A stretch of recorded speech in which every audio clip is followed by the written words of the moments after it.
Hey everyone, welcome into a new episode of the Bengals Beat podcast. I hope everyone is having a great week, and we are here to break down some of the latest news with the Cincinnati Bengals, and I'm going to spend some time outlining what you need to know about this weekend in the NFL slate, because we have entered the part of the season where if you're a Bengals fan hoping your team can get into the playoffs, you're going to need some help from other teams. So I thought I would spend some time walking everyone through those situations, and it all starts with tonight. This is all only if the Bengals win out. So the Bengals play the Browns on Sunday here at Paycor Stadium. Then next week have a huge game against the Denver Broncos on Saturday at 4:30 after Christmas, and then end their season with a road game in Pittsburgh against the Steelers. So the only way that the Bengals can make it into the playoffs is if they win those final 3 games and get help. So let's talk a little bit about the help that the Bengals would need if they are able to win these final 3 games. And it all starts with tonight as the Los Angeles Chargers get ready to take on the Denver Broncos. And as Joe Burrow said yesterday, it's a huge game because if you're looking at the playoff standings, the 2 teams that are fighting for those final 2 spots in the AFC playoff picture are the Chargers and the Broncos. And right now, they both look like they would be locks. But there's some interesting things going on with both of these teams as they finish the rest of the season. The Chargers just lost last week, and the Broncos are a team that nobody's really been able to figure out this year. They've been playing really well as of late. Sean Payton has got quarterback Bo Nix playing at a really high level, and they have a very good defense. But it almost feels like when you watch them, you still walk away wondering, is Bo Nix good enough at this point in his career to win in clutch moments down the stretch in December? So let's talk a little bit about who the Chargers have to play and who the Broncos have to play and who you should be rooting for. And as I mentioned, tonight, huge game for the Chargers and the Broncos. And if you're a Bengals fan, you want the Broncos to lose. You want the Chargers to win this game because of who the Broncos have to play the rest of the season and who the Chargers have to play. The Bengals need one of those teams to lose out and for the Bengals to win out. And it looks more likely for the Broncos to lose than the Chargers because of who the Chargers have to play. So let's take a little bit of a look at who the Chargers have left to play on their schedule. So the Chargers, as I mentioned, take on the Broncos at home tonight, and the Chargers are favored in that game because of the fact that they're home.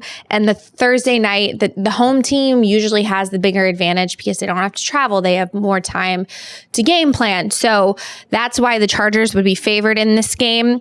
And of course, Justin Herbert obviously having the nod over Bo Nix at this point. But I expect this game to be pretty close. So particularly looking at who the Chargers have left and why you should be rooting for them to beat the Broncos tonight. After this week, they take on the New England Patriots and the Las Vegas Raiders. Those are 2 teams that I 100% the Chargers to beat. Those are 2 of the worst teams in the NFL. And so I don't see losses coming to those 2 teams for the Chargers. So that's why I said you would want the Chargers to win because there's more of a likely chance that the Broncos could be the team that loses out because of who they play. All right, so let's look at who the Broncos have to play. They take on the Chargers tonight, and then next week they face, let me pull it up right here. They face the Bengals, of course, and then they go and play the Kansas City Chiefs. And here's why that game is interesting. Because say, for example, the Broncos lose to the Chargers on Thursday night and then lose to the Bengals at Paycor Stadium next weekend. Depending on what happens with the Chiefs in the next couple of weeks, they might still have to be playing for the number 1 overall seed with Buffalo inching closely behind them to get that first round bye. But that seemed like that could be even more of an interesting matchup in the final week with Patrick Mahomes dealing with that ankle injury. But it looks like he's going to be able to play. He's practiced all week. So the thought that Mahomes might not play this week. I mean, but it's still something to talk about because say Mahomes doesn't look 100% against the Houston Texans this week and say the Texans beat the Chiefs, I would expect Mahomes to try and be able to play on Christmas Day against the Steelers, but it's still a really short turnaround. And the Chiefs might look at it as we should rest him to get him ready for that final week game against the Broncos, in which the Chiefs, playing all of their starters, are of course going to have the nod over the Broncos in that situation, especially in a must-win situation for Patrick Mahomes. If he knows that there's something he's playing for, that usually brings out the best in one of the game's best players, if not the best quarterback in the NFL.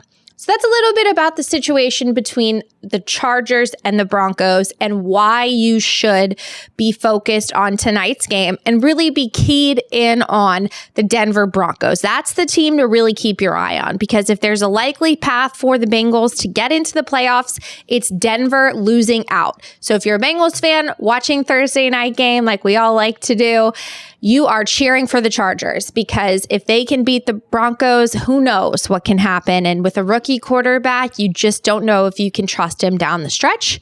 So that's what you should be focused on tonight. In addition to those scenarios, the Bengals also need the Miami Dolphins to lose a game and the Indianapolis Colts to lose a game. Both of those scenarios seem likely as well. So lots at play here, a lot of moving parts, but that's really what happens when you don't control your own destiny. But there is one thing that the Bengals can control, and that is winning out. And that starts with playing well against a team that they've struggled to play against. They played better against Cleveland earlier on in the season, but it was still kind of a clunky game.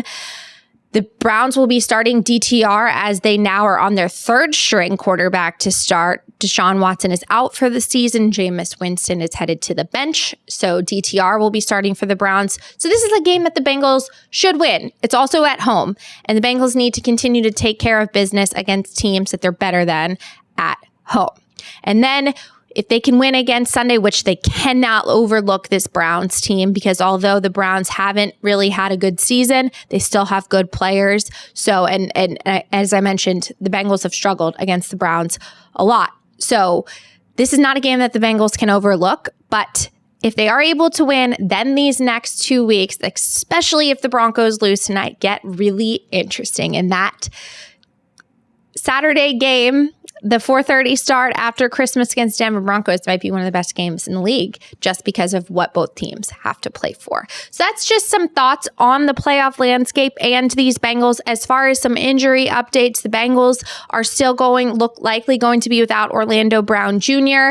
and they are still likely going to be without Sheldon Rankins. But other than that, the Bengals look to be in pretty good shape. The only really injury of note as of right now on Thursday is that guard Alex Caba is in concussion protocol. Zach Taylor said he's been feeling good, but they don't know until he can get through the protocol to ensure if he's going to be able to start against the Browns on Sunday. All right, that's it for some thoughts on the Cincinnati Bengals. Be sure to keep it at Cincinnati.com for all your coverage of the Bengals.